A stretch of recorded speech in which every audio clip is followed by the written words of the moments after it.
Hello and welcome back to JEE Nerds. आज का video बहुत मजेदार होने वाला है। मैंने जेई मेंस दिया हुआ है और आज मैं करने वाला हूँ कुछ मिथ्स को बस्ट जो मार्केट में जेई मेंस से रिलेटेड घूमते रहते हैं।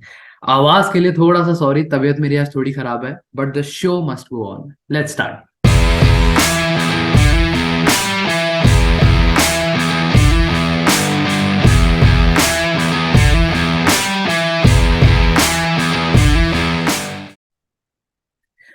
पहला myth, JEE Mains is very easy. JEE Mains का क्या है, जेई एडवांस और जेई एडवांस से पहले बस एक छोटा सा हर्डल है, उसको पार करना है ताकि जेई एडवांस हमें देने मिल जाए। वैसे तो जेई मेंस फालतू है और बस इसको फटाफट निकाल लेंगे, इसके लिए तो ज्यादा पढ़ना भी नहीं है और जेई एडवांस देंगे।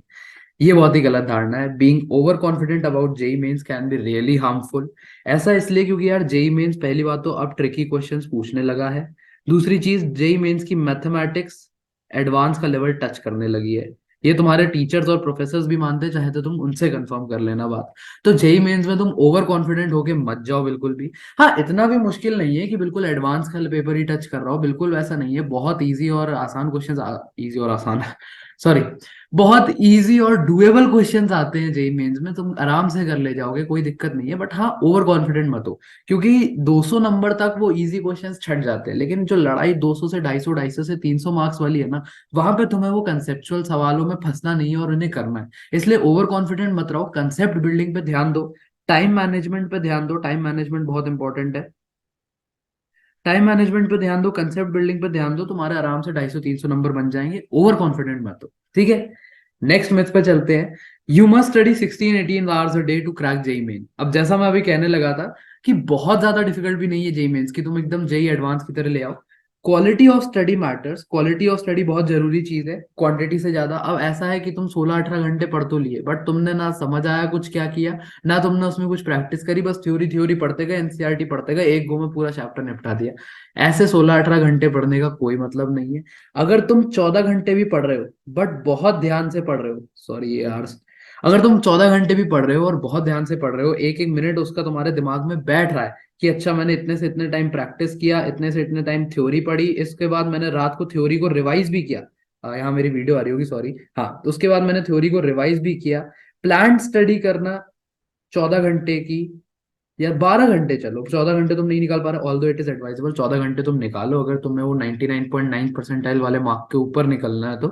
बट अगर तुम प्लान्ड 12 घंटे भी पढ़ रहे हो, it is much better than unplanned 18 घंटे, अनप्लान्ड 16 घंटे पढ़ना, ठीक है। नेक्स्ट पे चलते हैं। Myth, only solving previous year papers is sufficient for JEE mains. अब हमने भी इस चैनल पे बहुतों बार, मतलब बहुतों बार, और कोई भी यूट्यूब चैनल देख लो, अपने प्रोफेसर टीचर से पूछ लो, सब तुम्हें कहेंगे कि पीवाईक्यू तुम्हारा फर्स्ट एंड मेजर सोर्स होना चाहिए। Very nice. लेकिन ये बात उससे थोड़ा डिफर करती है। क्या होता है, पीवाईक्यू लगा के, प्रीवियस ईयर पेपर्स लगा के, तुम वो 150, 175, 180 नंबर अपने इंश्योर कर सकते हो, जेई पेन्स उतना रिपीट हो रहा होता है। लेकिन उसके बाद जो लड़ाई है, जो तुम्हें वो 99 के क्रीमी लेयर में लेकर आएगी, वहां पे जो सवाल फंसते हैं ना, वो फंसते हैं क्वेश्चन जो जेई मेन में इवॉल्व होके पूछे जाते हैं। जैसे तुम्हारे असर्शन रीजन के क्वेश्चन आ गए जो ट्रिकी वाले होते हैं, तुम्हारा मैट्रिक्स मैच आने लगा है अब तो जेई मेन्स में। कभी कभी जेई मेन्स में क्या करता है, वो एडवांस जैसा मैट्रिक्स मैच पूरा तो दे नहीं सकता, तो एक इधर मैट्रिक्स देके ऑप्शंस में मैट्रिक्स मैच दे देता है। वो रहता सिंगल करेक्ट ही है, बट पूछ लिया उसने मैट्रिक्स मैच, तो ये तो एडवांस से भी खतरनाक चीज हो गई, राइट। तो ये सब चीजें जो है, अपने कंसेप्ट्स को ढंग से पढ़ लो, कंसेप्ट्स को इक्वली, सॉरी, कंसेप्ट्स को थरली अंडरस्टैंड करना इज इक्वली इंपॉर्टेंट। क्योंकि जेई मेंस में मुश्किल सवाल आ जाते हैं, कंसेप्चुअल सवाल भी आ जाते हैं।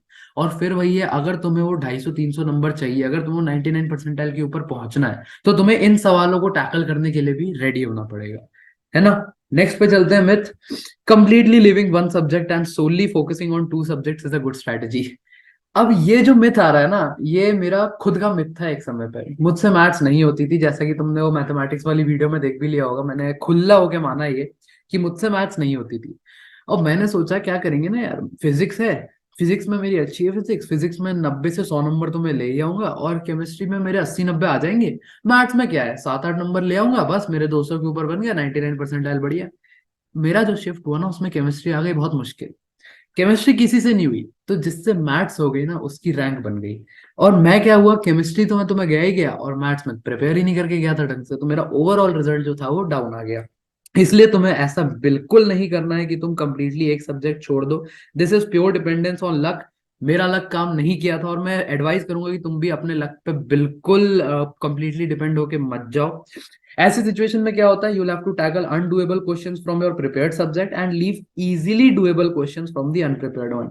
अब जो मैं मैथ्स में वहां डूबा, मेरे मैथ्स में उसमें बहुत कम नंबर थे, 10-12 कुछ नंबर थे, और उसमें मैंने, I can guarantee, I can accept it कि उसमें मैंने इजी क्वेश्चंस मैथ्स के छोड़े होंगे, जो होते रहे होंगे मुझसे वो छोड़े थे। तुम्हें अपने अटेम्प्ट में ऐसा बिल्कुल नहीं करना है। ठीक है, अगर तुम्हारे दो स्ट्रॉन्ग सब्जेक्ट्स है तो उन पे एक्स्ट्रा काम करो, बिल्कुल ठीक है, दो पिलर्स बना के चलना अपने is not a bad strategy, लेकिन इसको कंप्लीटली लीव मत करो। थोड़ा बहुत पार्शियली प्रिपेयर कर लो, ये इतना कि तुम्हारे मैथ्स में 30-40 नंबर तो इंश्योर हो ही रहे हैं, तब तुम अपने फिजिक्स केमिस्ट्री पे काम करोगे, then you are safe. But completely बिल्कुल मत छोड़ो। अगला myth, JEE main is only for engineering. ये मुझे लगता था, इसका बहुत ज्यादा क्या तुम्हारी पढ़ाई में तो तुम्हारे पेपर में काम नहीं करेगा, बट एक बहुत अजीब सा फैक्ट है, जेई मेन इंजीनियरिंग के लिए नहीं होता है। बीटेक के साथ जेई मेन एनटीए जो है वो जेई मेन का बी आर्क का पेपर भी लेता है। तो सिर्फ इंजीनियरिंग के लिए नहीं, ये आर्किटेक्चर और प्लानिंग प्रोग्राम्स के लिए भी जेई मेन्स का स्कोर यूज होता है। ठीक है, छोटा सा वीडियो था, thank you so much for watching. पहले 4-5 मिनट्स में तुम्हें जो लर्निंग्स दिया, उम्मीद करता हूँ तुम लोग उसको बिल्कुल अपने पे इम्प्लीमेंट करोगे, और जो गलतियां मैंने करी वो नहीं करोगे। Thank you so much, bye bye.